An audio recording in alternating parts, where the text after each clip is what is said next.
जैसे कि मौलाना साहब पाकिस्तान तहरीक इंसाफ से भी मुलाकातें कर रहे हैं, दूसरी तरफ हुकूमती रहनुमाओं से भी मुलाकातें कर रहे हैं और उनका ये भी स्टेटमेंट आ चुका है, जबकि आपके लोग खुद कह रहे हैं कि मौलाना साहब आईनी अदालतों के हक में हैं।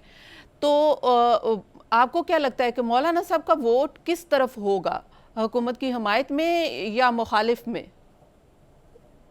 देखिए, इस वक्त तक तो जो ये करने लगे हैं ना, इसकी मुखालफत में है। हाँ। अच्छा, फिर मुझे ये बताएं कि इनको इमरजेंसी क्या है? अगर ये बेईमान नहीं है, ये पिछली दफा जो 18th अमेंडमेंट आई थी सबकी कंसल्टेशन से, इन्होंने 10 महीने लगाए थे, तमाम पॉलिटिकल पार्टीज के साथ बैठे, एक एक शेक वाइज डिस्कस किया, और ये रबर स्टैम्प पार्लियामेंट से जो कि फॉर्म 47 की पैदावार है और कंप्लीट भी नहीं है, ना मखसूस नशिस्त से नेशनल असेंबली में आई है, ना केपी का इलेक्शन हुआ है सेनेट में, दोनों इनकम्प्लीट है हाउसेज।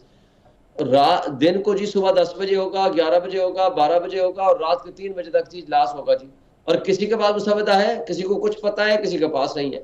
जब कामरान मुर्तजा के पास गया, मौलाना फजल रहमान के पास बिलावल, उन्होंने कहा पहला आर्टिकल तो आप बताओ, ये आप तरमीम करने लगे हो, लोगों के बुनियादी इंसानी हुकूक मुअत्तल करने लगे हो। हाँ जी, मजबूरी है, ये तो करना पड़ेगा। भाई किन की मजबूरी है? मतलब है कि आपको सिर्फ उनकी बूट पॉलिसी में इस कदर आगे बढ़ना आप चाह रहे हो कि ताकि आपका भी नंबर लग जाए किसी प्राइम मिनिस्टरशिप में, और इस कदर आप लेट चुके हो कि आपको ये एहसास ही वाकई नहीं रहा कि 25 करोड़ आवाम के हुकूक के आप जामिन और मुहाफिज हो। पार्लियामेंट में बैठ के आप उन्हीं के हुकूक पे डाका डालने लगे हैं। आप इसको पुलिस स्टेट तो आपने बना के ही रख दिया है, और मजीद आप इसको ऐसी बनाना रिपब्लिक बनाने जा रहे हैं कि जहां लोगों को एक इंसाफ की उम्मीद भी बाकी ना रहे, सिर्फ इंतशार हो, फिर लोग अपना मॉब जस्टिस सिस्टम लेकर आए, खुदा न खास्ता लोग अपना फिर असला उठाएं या सिविल वार शुरू करें, क्या करें? आप एक इंसाफ का वो एक आसरा और उम्मीद हुआ करती है जिसकी तरफ एक लोग होप से देखते हैं। लेकिन नजरिया ज़रूरत, शोएब साहब, नजरिया ज़रूरत हर दौर में रहा है। पीटीआई के दौर में भी सीक्रेट एक्ट आया, फौजी अदालतें बनी, उस वक्त भी ये ज़रूरत महसूस की गई। अब भी उसी तरह से नजरिया ज़रूरत तो किसी भी वक्त आ सकता है और कोई भी लेकर आ सकता है। ना उस वक्त आप लोगों ने एग्जिस्ट किया, ना ये कर रहे हैं। नहीं, पहली बात तो ये है कि उस वक्त तमाम पॉलिटिकल पार्टीज की कंसल्टेशन और रजामंदी से 2017 में ये नवाज शरीफ का जमाना था जब फौजी अदालतें बनी थी, 2 साल के लिए, फिर 2 साल के लिए उनको म्यूचुअल कंसेंट एक्सटेंशन दी थी। और वो किन के खिलाफ थी लिखा हुआ है, वो थी एक तो सनसेट क्लास था, सिर्फ 2 साल के लिए थी, फिर 2 साल के लिए थी और खत्म हो गई। सिर्फ दहशतगर्दों के खिलाफ, जिनके खिलाफ इनको एविडेंस लाना, जिनके खिलाफ इन लोगों के लिए ट्रायल करना मुमकिन नहीं रहा था और जंग की हालत थी, वो एक सरकमस्टांसेस थे। उसके अलावा नजरिया जरूरत पीटीआई के जमाने में कोई और नहीं रहा।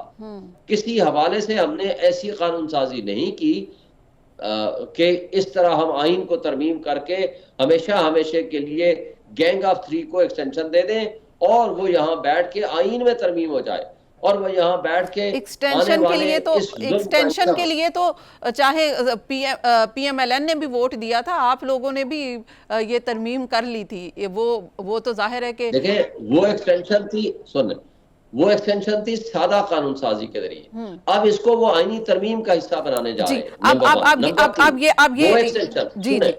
वो एक्सटेंशन पे ऊपर इमरान खान ने कहा है कि ये मेरी गलती थी और हम समझते हैं कि ये गलत थी, और इंशाल्लाह मौका मिलेगा तो ये 100 कार्ड एक्सटेंशन खत्म होनी चाहिए। यहाँ यूथ रुल रहा है, मर रहा है, यहाँ इस मुल्क को छोड़ के भाग रहा है, वो कभी कुछ समंदरों में मर रहे हैं, और आप इन लोगों को, इन बदमाशिया को यहाँ एक्सटेंशंस का माहौल कायम करके इनको यहाँ मुसल्लत करना चाहते हैं ताकि यहाँ इस मुल्क की लूट खसूट में मजीद वो इजाफा हो सके। अच्छा शोएब शाहीन साहब, नजरिया ज़रूरत की बात की और ये भी बात कि जब सूट जिसको जो करता है, जिसको इक़्तिदार में ताकत मिलती है, इक़्तिदार में तक़वियत मिलती है, वो सब कुछ करता है। उस वक्त पीटीआई के दौर में भी हुआ, बानी पीटीआई ने भी ये किया जो कि अभी गलती कह रहे हैं, लेकिन उन्होंने एक और स्टेटमेंट दी, ऑन रिकॉर्ड है, वो ये कहते हैं कि उन्होंने जनरल बाजवा को ये कहा था कि वो ताहयात भी एक्सटेंशन उनको देने के लिए तैयार हैं, उनकी हुकूमत रहे।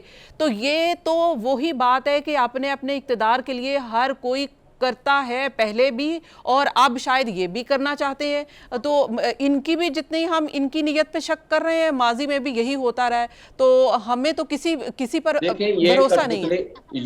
ये कठपुतली, ये बेईमान लोग जो वोट को इज्जत दो का नारा लेकर आए थे, अब वोट पॉलिशे बन चुके हैं, ये झूठ बोलते हैं। खान साहब ने जो कहा था उसके मिस इंटरप्रेट है, ताहयात हम आपको एक्सटेंशन दे देते हैं।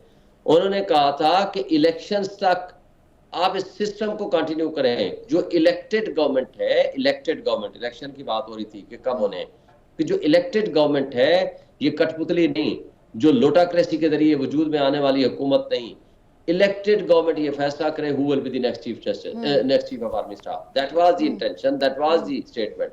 वो खान साहब ने उसको वाज़ेह किया हुआ है। बाकी ये झूठ बोलते हैं, ये गलत बयानी से काम लेते हैं, ऐसी कोई बात नहीं। आज हम ये खड़े हैं अवाम के हुकूक के लिए। जी ठीक है। अच्छा, अब ये बताइए कि 2/3 मेजोरिटी की बात है, अब 2/3 शोएब साहब